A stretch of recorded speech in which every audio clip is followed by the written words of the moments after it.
Oi, pessoal, tudo bem? Thiago da Capitalismo falando. Final aqui de férias, né? Eu sei que para quem está olhando no YouTube a imagem está um pouquinho ruim, mas na próxima semana aqui a gente já volta para a programação normal, tá? Hoje vamos falar sobre barganhas da Bolsa, né?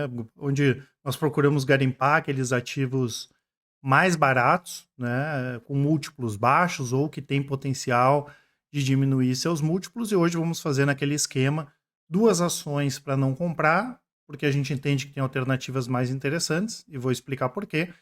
E também duas ações para ficar de olho, dois ativos que a gente considera barato, dois ativos que a gente considera barganhas. Deixo claro o convite para quem não é inscrito se inscrever no canal e também para quem gostar do vídeo dar um like, compartilhar, lembrando que basicamente a gente comenta aqui aquelas ações que são mais pedidas por vocês. Então já deixem aqui nos comentários aquelas ações que vocês queiram que nós falemos aí nos próximos vídeos. A primeira ação, né, pessoal, não tem um dia que alguém não nos pergunta Paranapanema, tá? A Paranapanema, hoje ela é responsável aí por mais de 90% do volume de cobre produzido aqui no Brasil. A gente acompanha a empresa mais de perto, até porque ela fornece ácido sulfúrico para a Tronox, né, antiga Cristal Pigmentos. A gente gosta da Tronox, acompanha mais de perto, por isso a gente acompanha a Paranapanema, mas é uma empresa bastante complicada, a PEMAN, né, porque é um ativo que está em recuperação judicial, é uma empresa que tem mais de 4 bilhões de reais de patrimônio líquido negativo. Só no terceiro trimestre agora gastou mais de 200 milhões de reais com pagamento de juros de dívida e faturou pouco mais de 1 bi, né, nos últimos 12 meses. Ou seja, um ativo aqui bastante complexo, né? Os últimos resultados não foram bons em recuperação judicial, como eu comentei. Então é complicado falar de longo prazo, porque é uma empresa que tem grandes desafios aí para conseguir se manter no curto prazo, né? A gente percebe aqui que nos últimos anos a receita vinha estabilizando e depois caiu. E aqui o rombo, né, que foi deixado em função dos prejuízos recentes acumulados. E só por essa questão do endividamento alto, né, sem muitas perspectivas de melhorar muitos resultados, é bastante complexo e por isso a gente não recomenda aqui a compra de Paranapanema, né? Tem ativos mais interessantes para a gente acompanhar. No caso, aqui tem até a própria Tronox aí que vale mais a pena acompanhar do que a Paranapanema, tá? Aqui temos outra ação que também todas as semanas alguém nos pergunta, que é a Jalles Machado. É interessante a gente lembrar que o setor sucroenergético, o Brasil tem grandes vantagens competitivas, é o país mais competitivo do mundo, menor custo de produção, né, o que é importante. A gente tem oportunidade no etanol, como SAF e plástico verde, né, e no caso aqui da Jalles Machado, além deles trabalhar com essa questão de etanol, açúcar branco, saneantes, derivados de levedura, eles são muito fortes na parte de açúcar orgânico, que não é tão comoditizado assim, né? Ele tem uma capacidade de repasse de preços maior, por exemplo, e fora que dá para trabalhar com um portfólio bem interessante de produtos dessa parte aí de açúcar orgânico que vai crescer muito aí nos próximos anos, então a gente acha bastante interessante.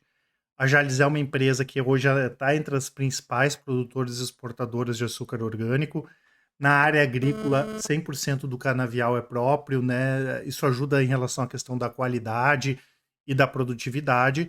E no curto prazo a gente tem essa questão do El Ninho, até eu fiz um vídeo, acho que faz uns 4, 5 meses comentando sobre isso, né? O que vai fazer com que países como a Índia diminuam, até tranquem as exportações, e isso eleva o preço do açúcar, o que é bom para a companhia, mesmo ela já tendo boa parte aí da receita redeada. Tá? A gente tem uma expectativa muito boa em relação à próxima ano safra, né? Agora 2026, 2027. É a própria empresa que estima um crescimento de 70% a 80% em relação ao ano safra 2022, 2023.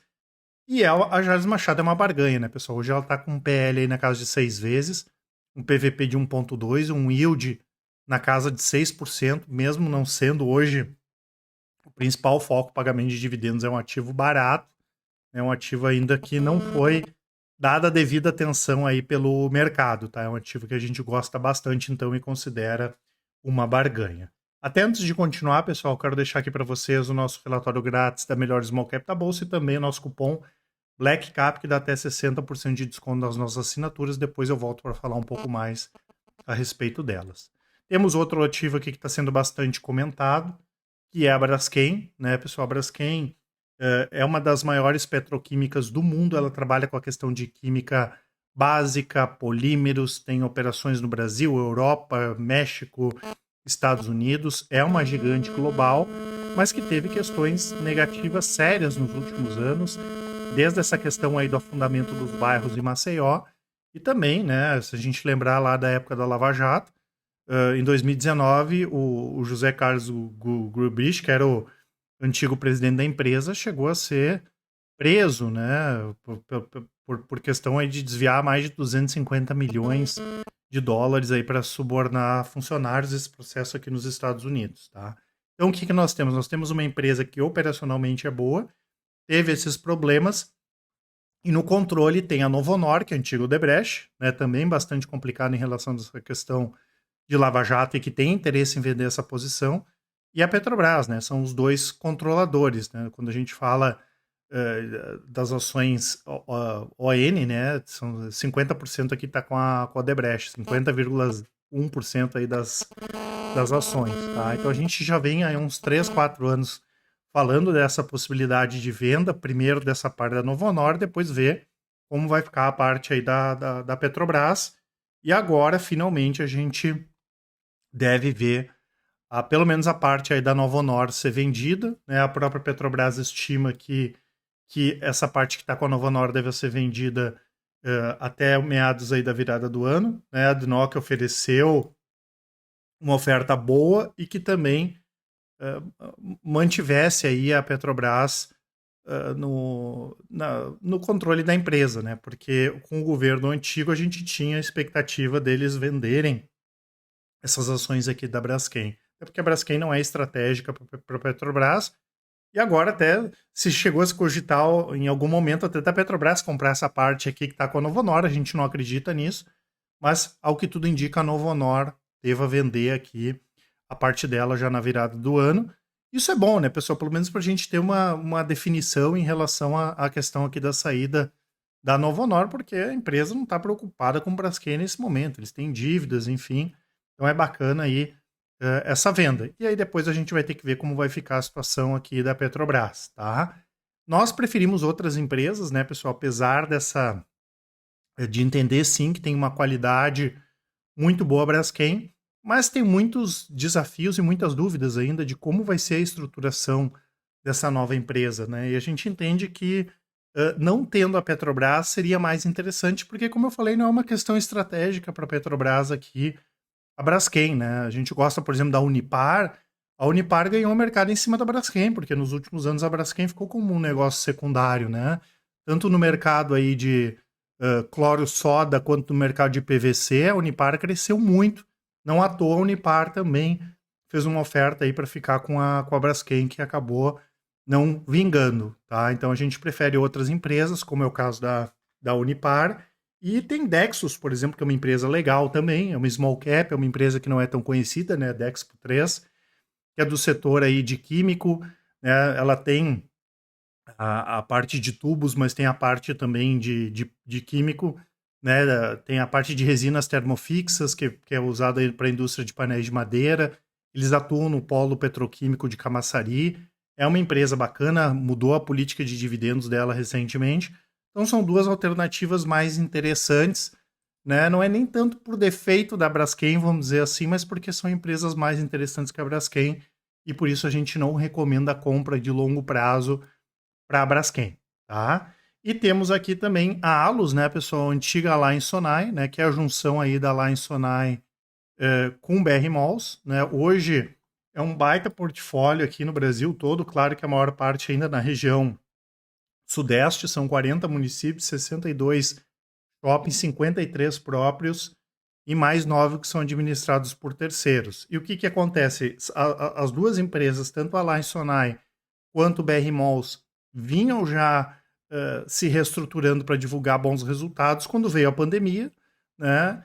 Depois as duas se juntaram e foi um dos casos de maior sucesso aí de fusão de duas empresas, porque casava um negócio com o outro, né? Isso que foi bastante interessante.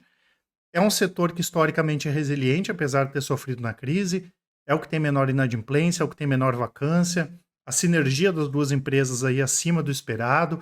As vendas agora já recuperaram bem, até porque a maioria dos shoppings são bem localizados, né? As vendas subindo acima da inflação, forte recuperação, né? E recentemente eles fizeram um ajuste aí no portfólio que deve continuar vendendo ativos não estratégicos, o que acaba gerando valor aí para o acionista. É um ativo muito barato. Lembrando que agora a gente vai ter reavaliação dos ativos e é uma boa oportunidade, né? Esse tipo de empresa. A gente tem outras na bolsa aí, como JHSF, que também atua no segmento de shopping, a Multiplan, Iguatemi, né? Que os ativos são baratos, né? Se a gente olhar os preços dos shoppings ainda, principalmente os bem localizados, eles acabaram sofrendo aí desde a pandemia para cá, tá? E a gente olha em termos de múltiplo, a Allos também é barato, um PL na casa de 4,6, opera em cima do valor patrimonial e tem uma situação financeira fantástica, né, com dívida líquida negativa de 1,6 bi. Então foi muito bom o casamento aqui das duas empresas e a gente considera barato sim a Allos, assim como o setor todo de shopping tem oportunidade também em fundos imobiliários. A gente acha bastante interessante, tá certo? Lembrando que eu vou deixar para vocês aqui, né, pessoal, o site da Capitaliza, onde tem as nossas assinaturas, onde tem os conteúdos, e aqui na parte de resultados tem as estratégias, tanto as de curto e médio prazos, quanto as de longo prazo, que com 10 minutos por mês vocês conseguem acompanhar. Nós temos aqui, por exemplo, carteira Micro Small Caps, clica ali, vai abrir a carteira, tem o vídeo explicativo e tudo mais. A nossa carteira de Micro Small Caps, por exemplo, é uma carteira que tem vários desses ativos que a gente pode considerar barganhas, né, que tem esses múltiplos mais baixos, vamos dizer assim. Tá? E qualquer dúvida que vocês tiverem, né, pessoal, podem entrar em contato aí com a gente, o e-mail contato@capitalizo.com.br, quem preferir pode nos chamar no WhatsApp. É só mandar um áudio, uma mensagem que com certeza o pessoal do atendimento vai auxiliar a todos. Um grande abraço e ótimos investimentos. Até mais.